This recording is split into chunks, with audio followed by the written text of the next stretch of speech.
All right. Hello, everybody. Welcome to today's webinar. Today's topic is changing your health for good.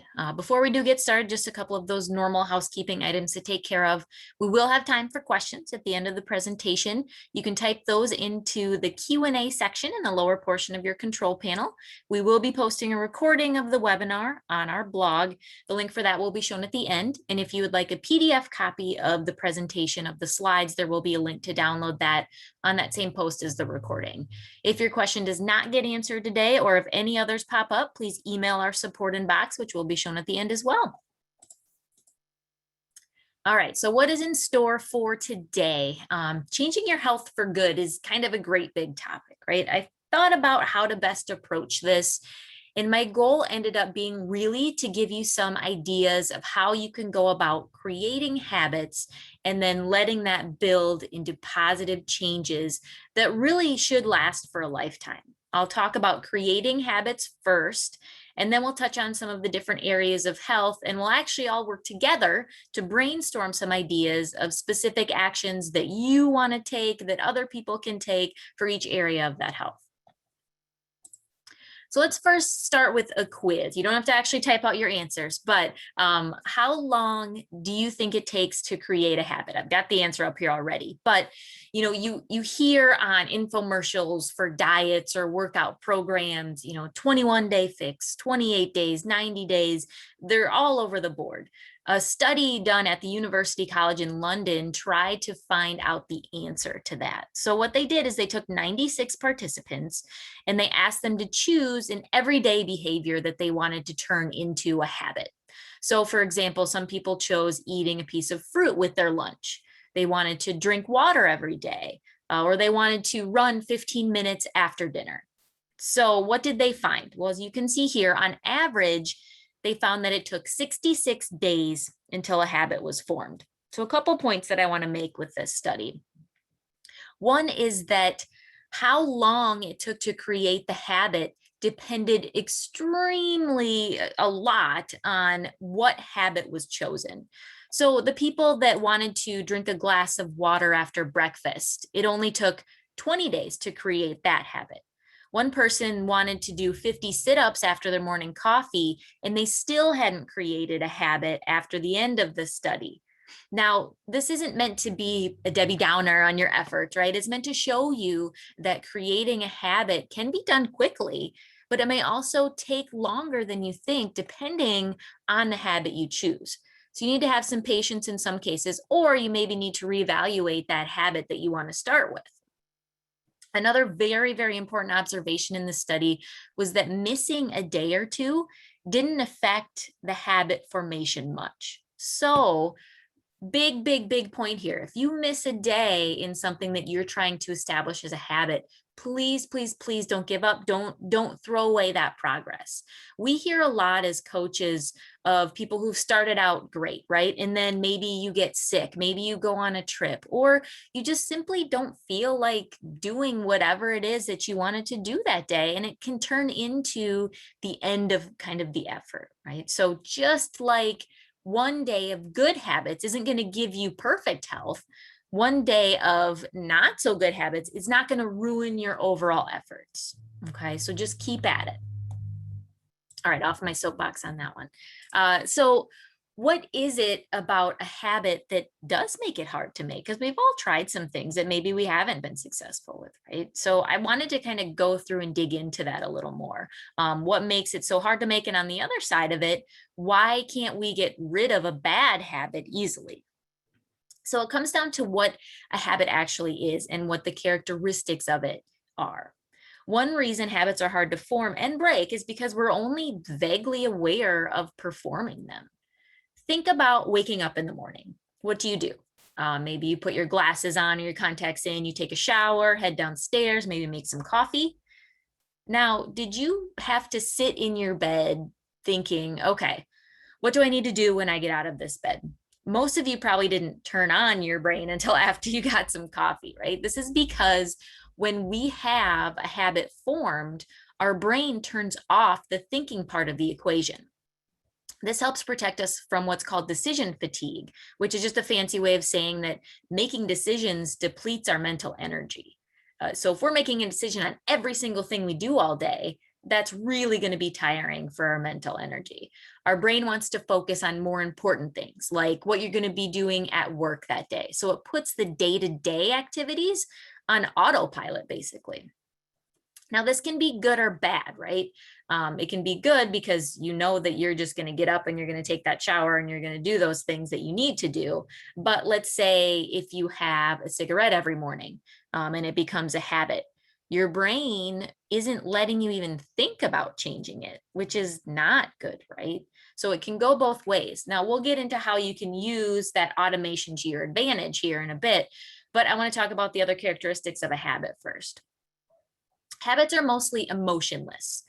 Through their repetition, they kind of lose their emotional flavor, if you will. So think about something that you've been doing for a long time, like driving your car. When you first got your license, you were so excited to get behind the wheel, right? You were probably a little nervous too, though, trying to remember all the things you needed to do when you're driving. And it could have been a bit of a stressful experience on top of that excitement as well. Think about that same habit now. You get in your car, you buckle your seatbelt, and you drive, probably barely even aware of some of those routes that you take every day to different places. Our emotions slowly fade out of our daily activities, which seems like it could be a negative thing, but it can actually be an advantage. When our emotions aren't as strong, we actually tend to feel like we're more in control of what we're doing. And because you don't have that same stress level as you did when you started, it doesn't take that same emotional toll on your body anymore, like the example of the driving. Creating habits like planning a grocery list is the same way. At first, you're so stressed because, oh my gosh, I have to think of this list out of nowhere and I have to think of all these meals at once. And it can be really stressful and daunting to us, right? But as you continue to do a list each week, it becomes easier. And then you just kind of know, okay, this is what I have to do. This is when I have to have it done by. And you just do it. That emotion that was initially there falls out of it. It's part of your routine. You don't even think about it anymore. So you need to work through that initial emotional and stressful time, but you'll get better and it'll get easier because that same physical response, that stress response that we have is not going to be there as you continue to work through it. And the last characteristic of a habit that I want to discuss today is that we tend to do the same things in the same situation. So this is going to lead us into our next part of our discussion. So it's important to get a good handle on this. It's all about context. You get out of bed when your alarm goes off, right? Maybe after a few snoozes, but you eventually get up. Then you get ready for work, grab a cup of coffee, eat your breakfast, make your lunch for the day, drive to work if you're going there, check your email, et cetera, right? We do the same things in the same context and in the same order usually too. The connection here is that context, what's going on around us. We do the same things in the same circumstances. So let's say you always make your cup of coffee while your egg is cooking on the stove. That's just what you do. But what triggered you to get that coffee?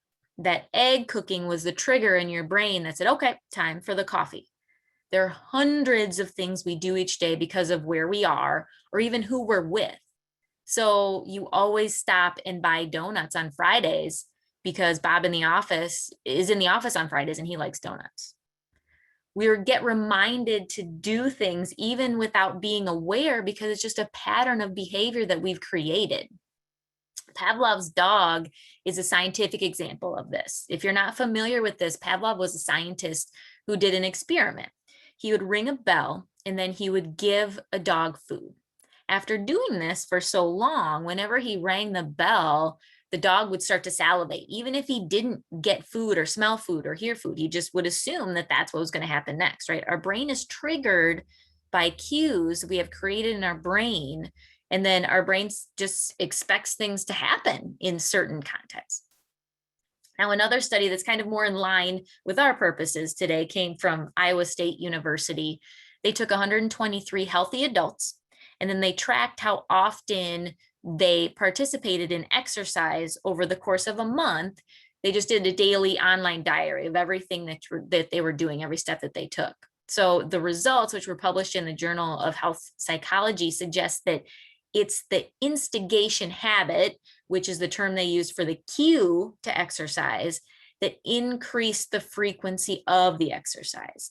And in that study, that was the only unique predictor of exercise frequency, that cue. So that's how powerful those cues are. And that's what we need to focus on. So we now know what habits consist of, how cues work. So how do we create that new habit and make the change? We know that we need the cues, right? We just said that. So we need to create those first. So let's talk about some tips to figure out what a good cue could be for you for a certain habit. So the first step in identifying a cue is to look at your daily routine now and identify any habits that you already have that you can use as a trigger. I've referred to this before, and you may have heard it before, but it's also referred to as habit stacking. So we stack a habit on another habit to help make it consistent, something that you already do consistently, that your brain is already wired to do. We tie something to that. Now it could be using your drive home from work to drive to the gym rather than home. The cue is the drive, something you do every day. Or if you're working from home, simply the end of your work day is your cue to pull up those exercise videos that you do. And this can actually help end your work day when you should as well. So win-win, another sidebar there. But other things, you can do squats while you brush your teeth in the morning, or a meditation while you brush your teeth, or just some grateful practices. Think about things that you're grateful for during that time that you know that you're always going to be doing every morning. Walking, or again, different stress relieving activities during your lunch break. Exercising during commercials, preparing your lunch while your coffee is brewing.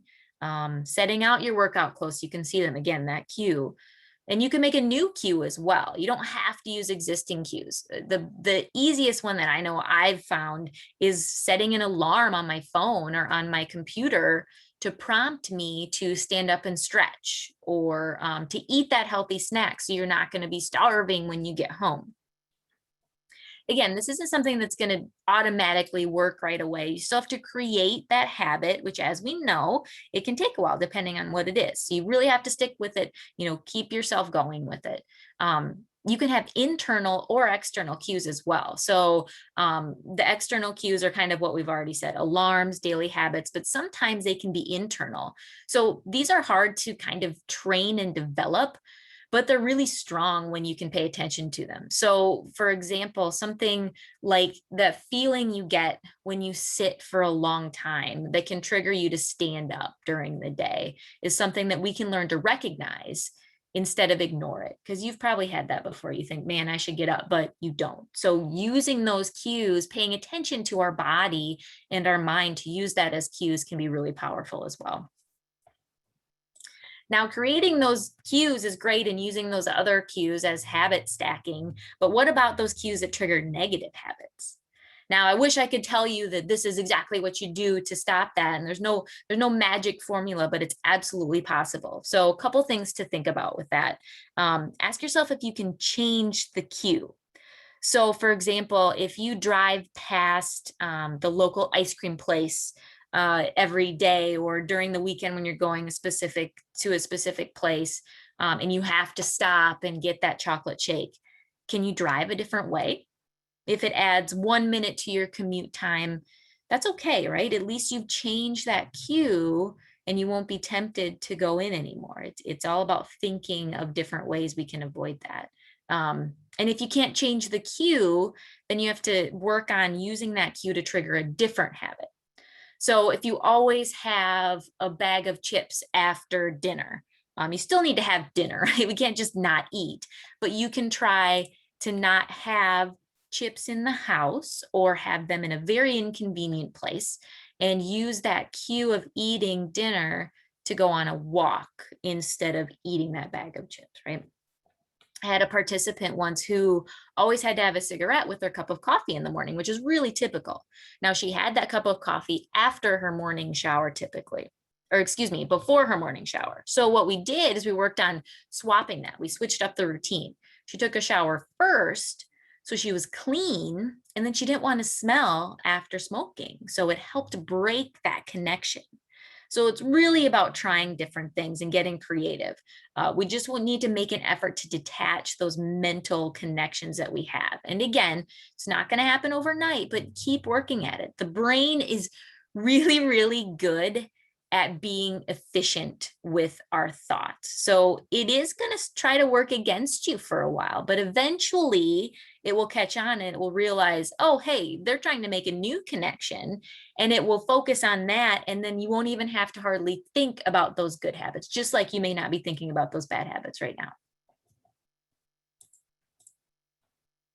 So let's say we had that new cue and you figured it out what you want to do. You know what the action is going to be. We need to want to try to make a habit loop next. So the habit loop is how your brain connects those cues and triggers to the routine and includes something we haven't mentioned before, which is the reward. So we've already talked about creating the cue for the habit we want to perform, but that final step is making the brain figure out that this loop is worth remembering.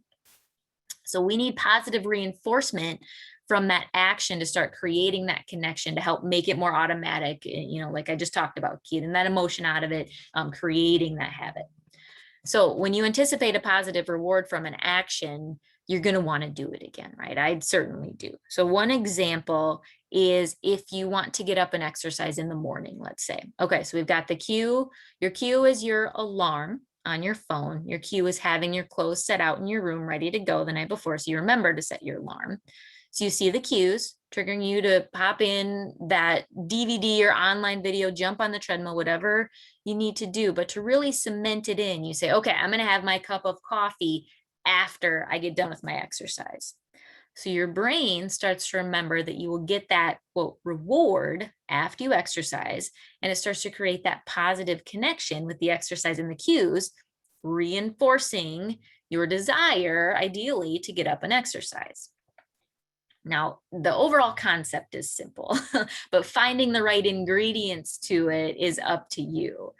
So if it may take a little bit of time to figure out what rewards work, and sidebar again, let's put away the thought that the reward would be something unhealthy if we can, please, because I know that's what some of us go to, and that's okay, but we need to focus on, more positive, more healthy reward.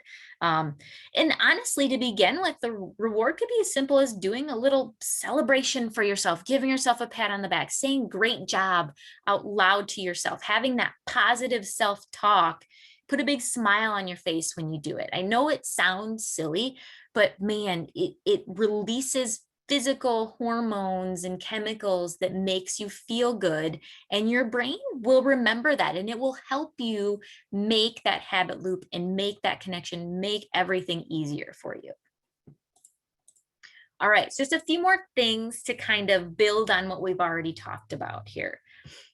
Find your motivation. That's huge in every situation. You need to figure out why you're doing what you're doing. So I want to talk extrinsic versus intrinsic motivation. If you're not familiar with these terms, intrinsic motivation is motivation that comes from within. It's internal. Extrinsic motivation comes from the outside, external. So if you want to quit drinking soda because your doctor or your spouse maybe told you to, that's extrinsic motivation, right? That's someone else, coming up. Now, sometimes extrinsic motivation can be a great kickstart. So let's say I have a high school reunion coming up and I want to look great in front of my old high school friends, right? I'm probably going to have a great time working hard up to that point. But if you don't have a deeper motivation, an intrinsic motivation, like having more energy, feeling better about yourself, getting your mood up, being healthy overall, it can be hard to keep that motivation up. Not always, but typically we want to have that internal motivation, that intrinsic. And honestly, motivation can change as you progress with your goals as well. You might start out wanting to eat better and exercise to have more energy during the day, or again, if you have a reunion, but as you go along, you might start to develop muscle strength, and you're saying, wow, now that's my motivation to keep this up, keep those muscles strong so I can keep doing what I'm doing. So again, extrinsic motivation is fine. If you have something that will get you started, just make sure that you find that internal reason for starting that habit so you can just keep that motivation burning a little bit longer. So they work together, but ideally we'd have a little bit more of that intrinsic at the end to keep us going. And then start small. Every journey begins with a single step, right? That is so true. And creating habits is one of those journeys you can't really skip steps with.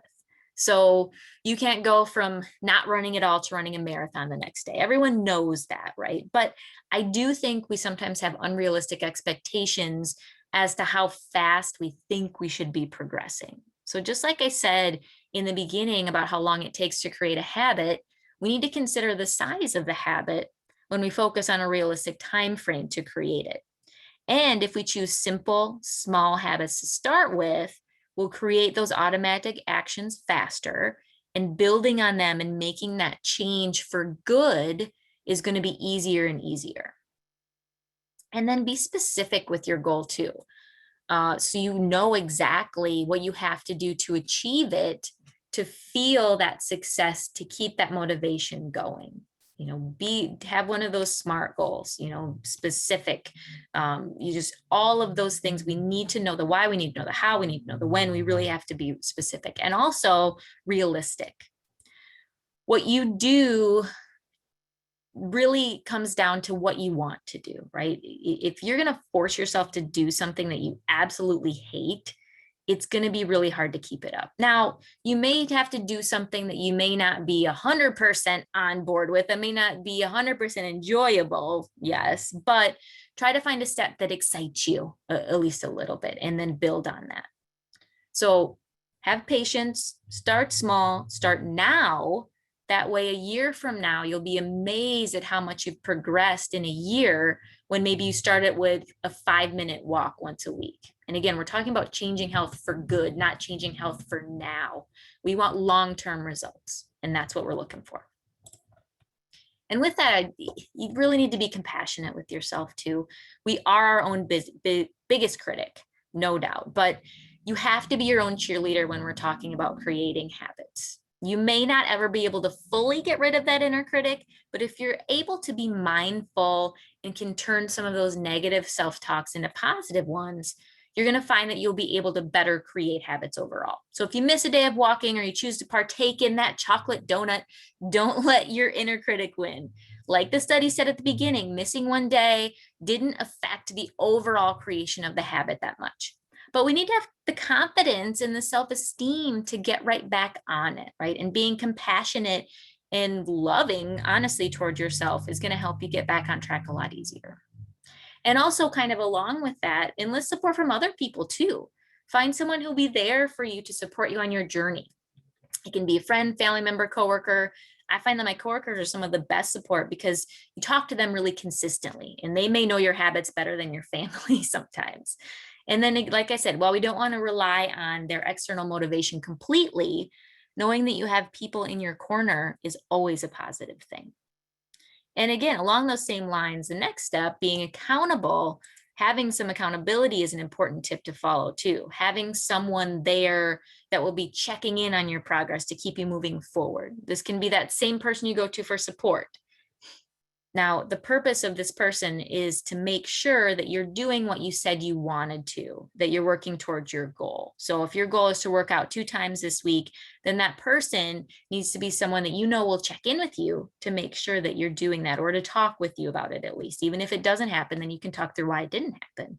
Knowing that someone is going to ask you if you actually follow through is a very powerful motivator. And it's one of the biggest things that we do as health coaches too. All right, so hopefully you found some tips creating those habits. Now, instead of me rambling off a bunch of different things that you can do, I want to brainstorm together. I want to hear what you guys think you can do, maybe what you've been starting to think about now as I've been rambling on and on. What can you change this week? What habit can you stack on top of another habit? I want to help each other out with some ideas of small things that you can do, that you can change today to help change that health for good. So Q&A box is ready to go. Let's hear all of your ideas. I do have some up here, obviously, to get us started. So let's say I'm going to take a 5-minute walk on my lunch today. You're probably listening to me on your lunch today, but tomorrow we'll take a 5-minute lunch on your walk today. Or maybe find a video. Take the steps instead of the elevator. There it is. Super easy, right? You have to get where you're going, but just take a different route. Take those steps. Cut down on diet soda by drinking more water. Exactly. You know you need something to drink. Let's shift it to water instead of diet soda. And it doesn't have to be all at once. It can be half a diet soda, half a glass of water. It can be, you know, depending on how much you're drinking, make that step small, make that step easy, start to build on that habit. I love this. Just get plenty of rest, right? Now, think about what you can do to maybe be more specific with that too. What can you do this week to get plenty of rest? Maybe my example here, set an alarm to go to bed 15 minutes early. Maybe working on your caffeine, stopping drinking that earlier in the day so your body can trigger you to go to bed. Another, take the stairs instead of the elevator. I love it. Water again. Yep. Water, yeah, I agree. So water's a big theme already in what I'm seeing. It's so easy, right? But it's so easy to forget because again, our brain's on autopilot. It's working against us. So really finding that cue.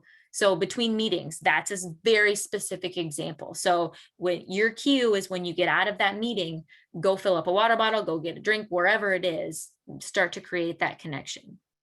Park farther away. Perfect. You know you have to park wherever you're going. Park 4 spots farther away so you can get in some extra steps or however long it is. I love it. I had 2 of those right in a row. That was perfect. Someone's walking as they're listening to me right now. There you go. You know your habit. You know you were going to watch a webinar today. So stack another healthy habit on top of that. More water instead of soda. I love it. Walking the dog on a lunchtime. I love, okay, we added one, you added one there too. Even when the weather is not helping, that's huge. That's something that I read somewhere. It's kind of a cultural thing.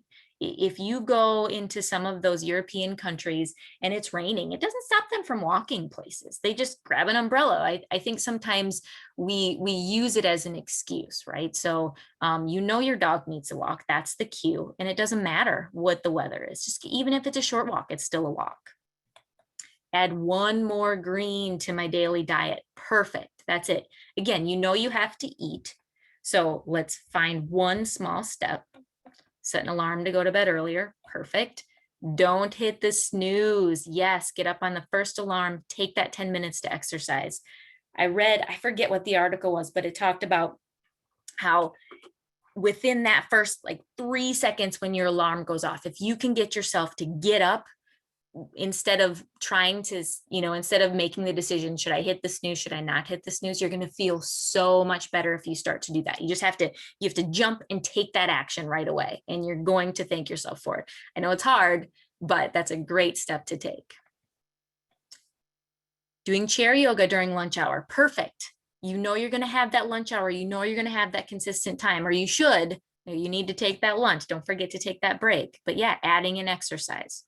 Set an alarm to make sure that you walk after work. Perfect. You're adding a cue. So you've already got the cue of your work is done, but add that little extra cue in there as well, at least right at the beginning, right? Eventually, hopefully you'll just know, okay, I'm done with work. I'm going to go for my walk, but add that alarm to remind yourself, this is right. This is what I wanted to stack on top of that other habit.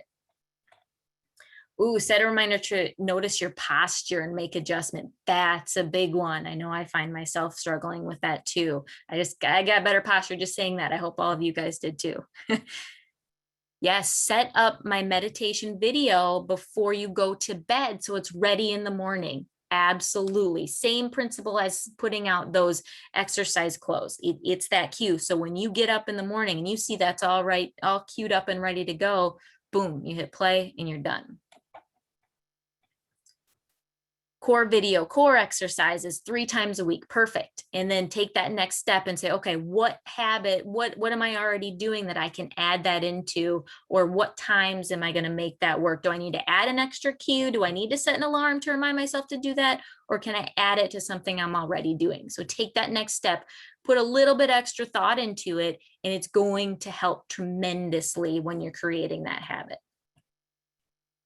Yeah, someone who's working from home, take that break, take that dog outside for 10 minutes. So same thing, do you need to set yourself an alarm to remind yourself to do that? Or will your dog automatically come in at a certain time? Sometimes they do, absolutely.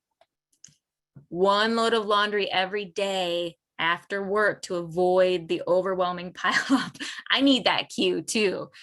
Yes, I love it. So again, your cue after work, you walk into your house, or if you're working from home, walk downstairs, start to create that habit. Again, maybe you need to set up an extra cue right away, but eventually it'll be like, okay, I know I've got to just throw that laundry in, then I can go about my night. Don't forget to put it in the dryer too. I tend to forget that as well. Move my alarm across the room. Beautiful. You've got that cue, but it's easy to press a snooze, right? But if you have to get up and go turn that off, that's going to help. Perfect. Awesome. All right. It is half an hour, everybody. So if you have to take off, I really, really appreciate your time. I'm going to keep scrolling through here and give maybe some more examples and see if there's any questions that pop up. But otherwise, if you have to take off, I really appreciate your time and have a good rest of your day. All right. Brush teeth after dinner to avoid dessert after dinner sweets. I love that one. It's not going to taste good if you've got toothpaste in your mouth, right? That was the same principle kind of as the smoking one, right? If we feel clean, if we feel refreshed, a lot of times it helps us to avoid some of those negative things. A suggestion, lemon water is best. Absolutely. I drink lemon tea with that and then alternate between water. Huge, huge advantage. In my life to have that. So just, yeah, finding those things that you know is going to make you feel better, or you know that's going to help you. Like if you don't like regular water, try adding lemon to it, or there's cucumber, you know, you can flavor up your water naturally too. Yep, set a goal and then reward yourself. So we talked about that. That's a great reminder. So if you need to have that reward, or it helps, right? We talked about that, to have that habit loop. So find that reward and then keep building on it. All right, before I go to more questions, I did have my summary. Pick 1 or 2 steps to take in the next week, build from those actions to make big changes this year, and don't give up, right? Don't ever give up. It's a process. It's our life. It's always going to be a work in progress. We're never going to get to that destination when it comes to health. So we have to just keep working on it every day. And then here's the next webinars that are coming up. Rethinking favorite foods, so just maybe some swap options that we'll do. And then August, we'll talk about sleep. That's a big one. That's a lot of us can work on. So we'll talk about that. If you do have lifestyle rewards, here's some questions. Most people don't have to submit questions if you're submitting for the webinar for lifestyle rewards, but if you do, these might pop up. So they should be easy for you. Hopefully, if you were paying attention partially even, should help. And then here's our contact information. I'll keep this up while we're still chatting here, but we're on all social media. You can watch this webinar. We'll be on our blog here, and you can register for upcoming webinars as well. And then you can give us a call or email us if any questions or anything pop up. So, all right, a couple more minutes here. So doing an exercise video for fun. Shift your alarm 15 minutes earlier so you can get up 15 minutes earlier to do yoga. Perfect. So you know that you're going to go to bed earlier so that your body will start to shift and you'll start to wake up and you start to be ready for that. Having a time limit for dinner. I like that. So, you know, having that cue of eating earlier, we know can sometimes help us feel better, sometimes can help us sleep better. So just having that cue to eat earlier is big. Packing your lunch more. So again, will you do that in the morning when something else is going on? Will you do that the night before? You know, think about what that cue is going to be to pack that lunch. So it makes it easier to create that habit. Walk up and down stairs after lunch. So many good suggestions here. I absolutely love it. I could go on for another 20 minutes, I think. buy a Fitbit to cue you. I mean, there's lots of devices out there, absolutely, that can help with these cues. It can trigger you at 10 minutes too. If you don't have those 250 steps, it's going to tell you, right? And then we have to work on not ignoring that cue. That's the next step, right? But yeah, let's see. A couple questions here, looks like in the chat. You love cherries, blueberries, and strawberries. Absolutely, that's a good snack. You get lots of nutrients from all three of those things. The only thing to keep in mind is, depending on if you feel like you maybe want to add some protein into that snack, sometimes that can help. If you find that you're not getting full or you're getting hungry before your next snack or meal, maybe a spoonful of natural peanut butter with that, or something like that. But those are fantastic snacks. Good nutrients with all of them. Let's see, other suggestions. Go for a walk around your pond at work. Oh, if you have a pond at work, yes, that has to be your cue when you see that every day. So, all right. For those who are asking, I think I just mentioned it, but again, I had some questions pop up here. You can watch this webinar on the blog, so healthcheck360.com/blog, and you can register for upcoming webinars. We will have a PDF of the slides on there if you want to download anything, but I am still recording, so you'll get all of my talk if you watch the recording, which should be up later today or early tomorrow. Our people are great about getting it up. All right, it's 12:36 Central Time here, so I better call it good, but please reach out again if you want to chat more. Otherwise, I love spending time with you guys. I hope you had a great half hour here. So I hope you have a great rest of your Wednesday.